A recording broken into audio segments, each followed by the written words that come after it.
All right, welcome back. We're at the AVID Investor Podcast with me, your host, Josh Adamek. And today we're going to talk about how to become a millionaire in real estate part-time, how to build $1 million real estate portfolio in your spare time, and not in your spare time because not many people have spare time, but how to do it part-time.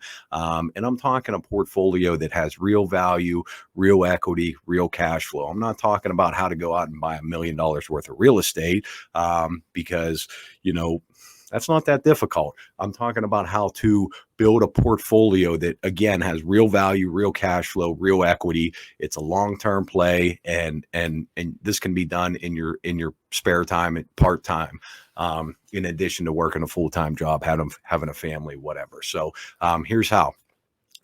First off, I understand, this may sound like, the start of a fluffed up sales pitch, a presentation, that gets you into something, that's simple, that's easy. I promise you it's not. It does require effort and work and input and time on your end. But it's something that can be done in your spare time, part-time. So, it's a simple process, a fairly simple process that, again, it's a long-term play. I'm not telling you, you can do this in 10 minutes a week, and in 2 weeks you're going to have, $1 million, a $1 million, multi-million dollar portfolio. That's not the case. Again, it's a long-term play. And, let's just dive into it. This is how you get it done. So, and just to be upfront with you, this isn't something that I made up. I learned this model, these principles from a very good friend and mentor of mine many years ago. It's a fairly simple, fairly straightforward model that, again, you can do on your own as an active investor. And, I get it. We talk a lot, or I talk a lot on this podcast about, building big portfolios, doing the equity model, and things like that, buying a lot of homes. But that's not for everyone. Some people, maybe you like yourself, you just want to create something that, can supplement your income, that can prepare you for retirement. Maybe, down the line, you want to have something to pass on to your kids, or, help put your kids through school. Maybe you don't want to rely on the system, for retirement, and you want to build a little nest egg. Well, this model is for you. Again, it does require time, effort, and energy on your part, but not a whole lot of time, effort, and energy on your part. It does require some discipline on your part, but not a whole lot of discipline. So here it is. Let me break it down for you. Basically, what you need to do is buy one house a year. Okay. Buy one home a year.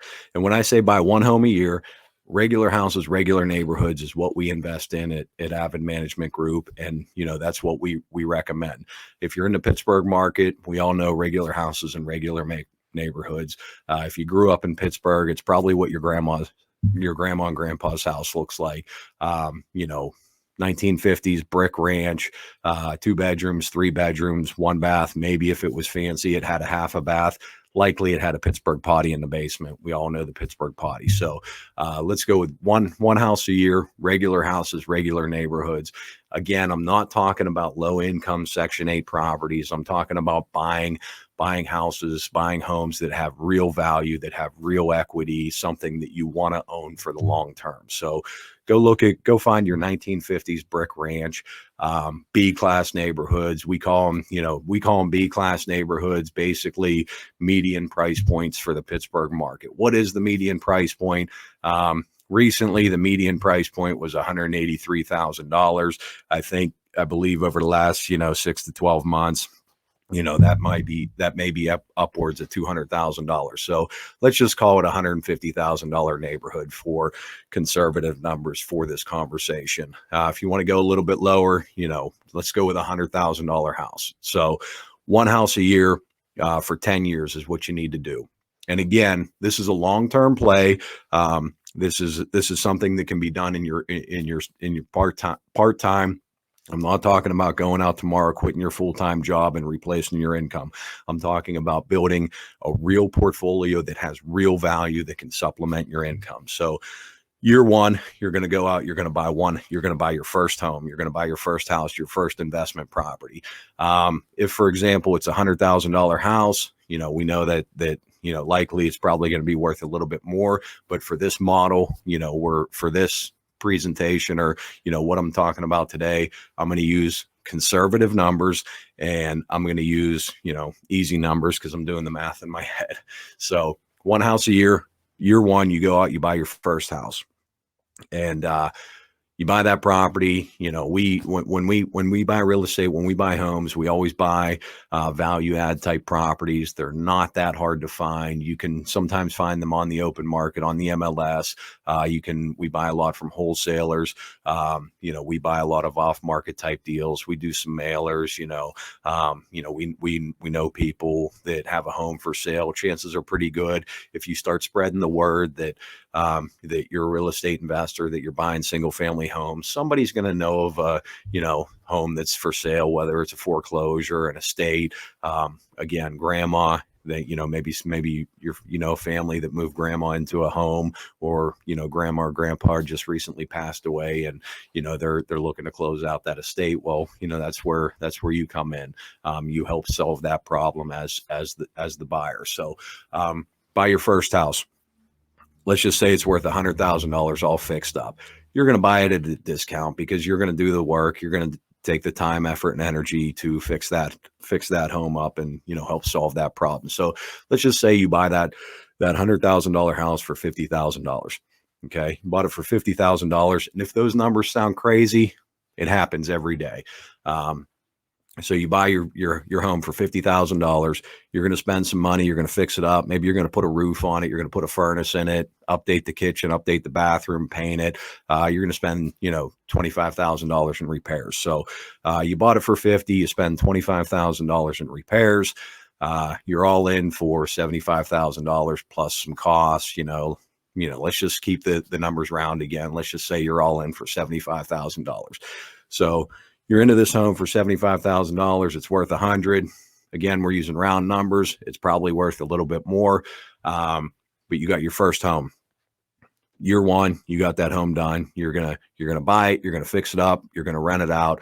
If that's $100,000 house, regular neighborhood, rents are probably around $1,200 a month, $1,250 a month. Assuming it's a 3-bedroom, 1 bath.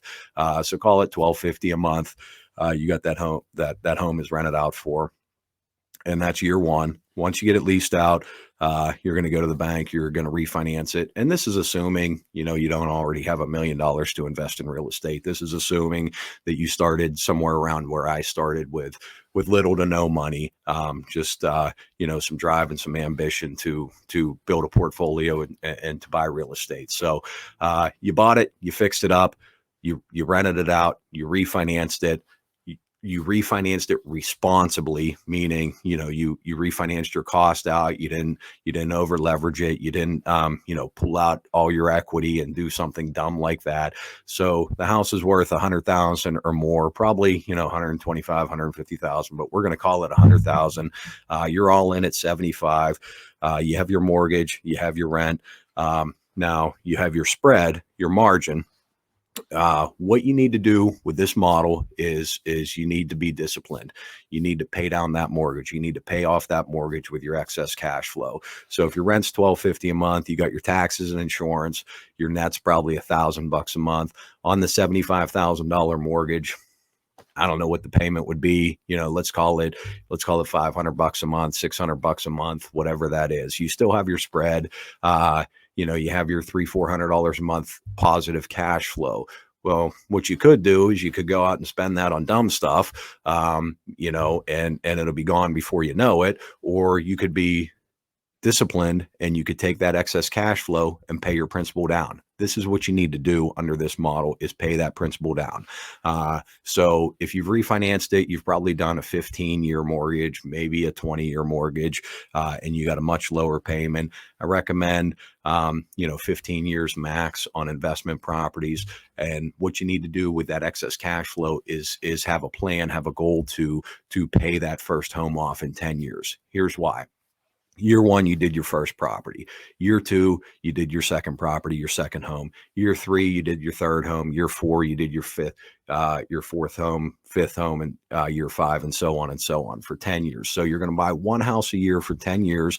You're going to fix it up. You're going to rent it out.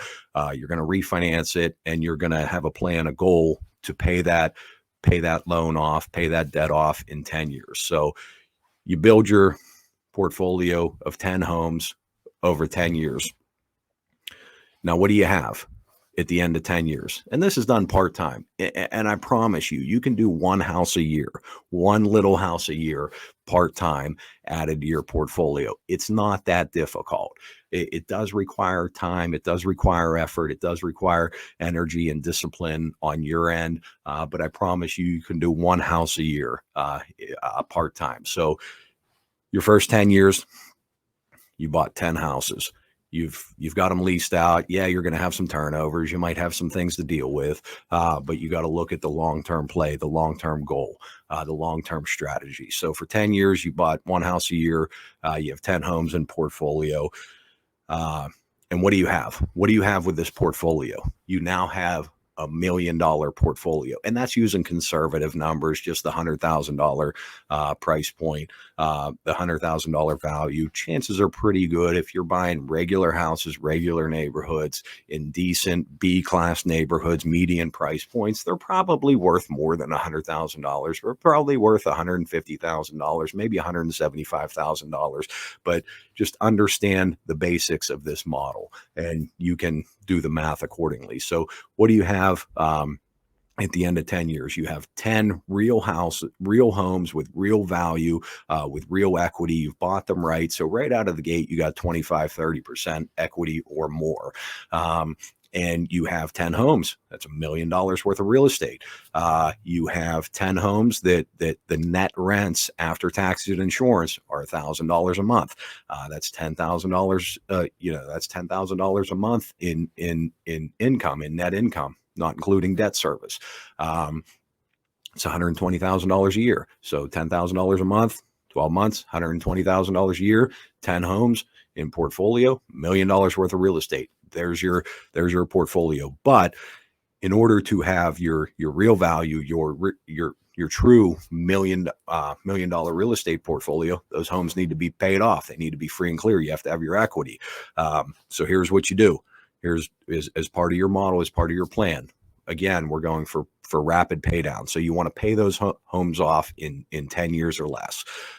So you bought your homes over your portfolio of 10 homes over your first 10 years. You have them on rapid pay down. So what happens year 11? Year 11, your first home is paid off.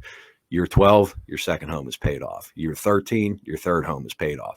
Year 14, your fourth home is paid off, and so on. Just keep that going all the way out to 20 years. So what do you have at the end of 20 years? At the end of 20 years, you have 10 free and clear homes that are real homes in real neighborhoods with real value. So 20-year plan, you have $1 million portfolio worth $1 million. You have $10,000 a month in positive cash flow. You have real value, real equity. You have something. So just look at the timeline. Look at where you're at in your life. If you're in your early 20s, like you are when I started in real estate, and you go off of that 20-year plan, you could be 40 years old with $1 million worth of real estate, free and clear, $10,000 a month, positive cash flow at 40 years old. I mean, that's it, off of 10 little houses. If you're in your 40s now, and you start this plan, start this model, you could be in your 60s. A lot of people want to retire in their late 50s, early 60s. You're in your 40s now. You work this model, you work this plan.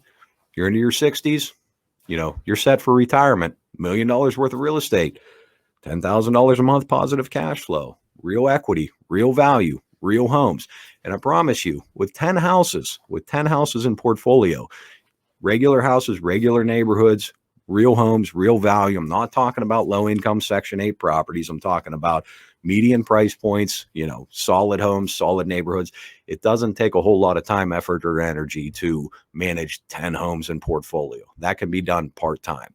So if you look at a long-term play, that's how you acquire $1 million worth of real estate part-time. That's how you build $1 million real estate portfolio part-time. Take a look at where you're at in life, set up that plan, and I promise you it works. Now, let's talk about how you add to that portfolio, or how you can increase that portfolio. We didn't talk about rent increases. I mean, we didn't add rent increases. You add rent increases. I mean, you're going to increase your rents probably every year on your home. So maybe $25 a month, $50 a month, whatever that number is. You have your 10 homes in portfolio. You're going to add an extra $250 to $500, per month to your net. We didn't talk about appreciation. Property, real estate goes up in value over time. I mean, yes, we have the markets, we have our highs, we have our lows, we have fluctuation, but, we see over time, historically, real estate goes up in value. We have a correction, we have growth, prosperity, recession, depression. But, we have the market cycles.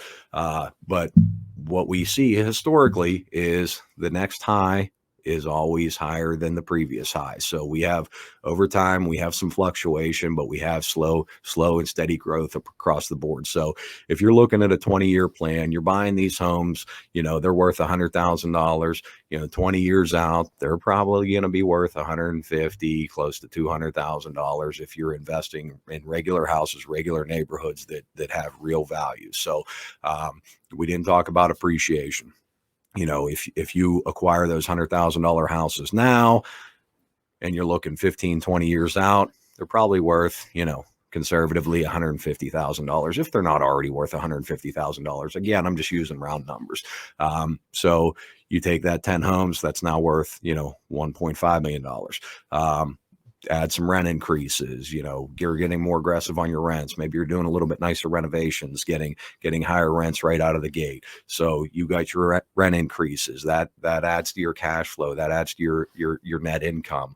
And again, that's with 10 houses. Now, just take that model, take that strategy, and, take a look at your own personal goals, ambitions, desires, and then take a look at how much time you have to dedicate to your part-time business. Can you do 2 homes a year? Can you do 3 homes a year? How aggressive can you get? How much time can you dedicate to this model? You do 2 homes a year over a 10-year period. You buy 2 homes a year. At the end of 10 years, you got 20 homes in portfolio. I mean, it's just basic math. 20 homes in portfolio, $100,000. You got a $2 million real estate portfolio. At the end of 20 years, all those homes are paid off. And you have, $20,000 a month in positive cash flow, almost $250,000 a year in positive cash flow that you could have in 20 years. We didn't talk about accelerated pay down. So, you could, year 11, you got your first home free and clear. Now you've freed up $1,000 a month. You have $1,000 a month positive cash flow. You could take that $1,000 and, accelerate the payoff on the second home. And then, you have 2 homes free and clear. You could take that $2,000 a month, really accelerate the payoff on year 3. So hypothetically, you could complete this model.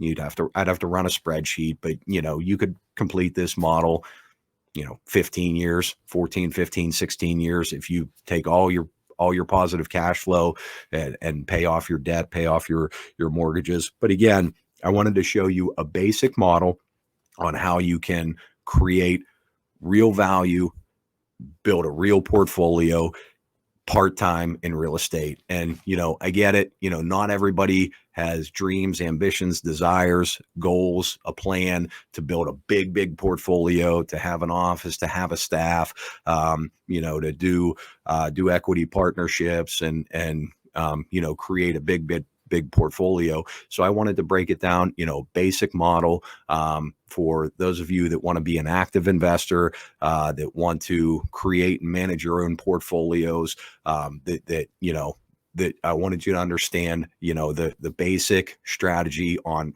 how you can create that value, create that equity, and create that cash flow in your spare time. So that's it.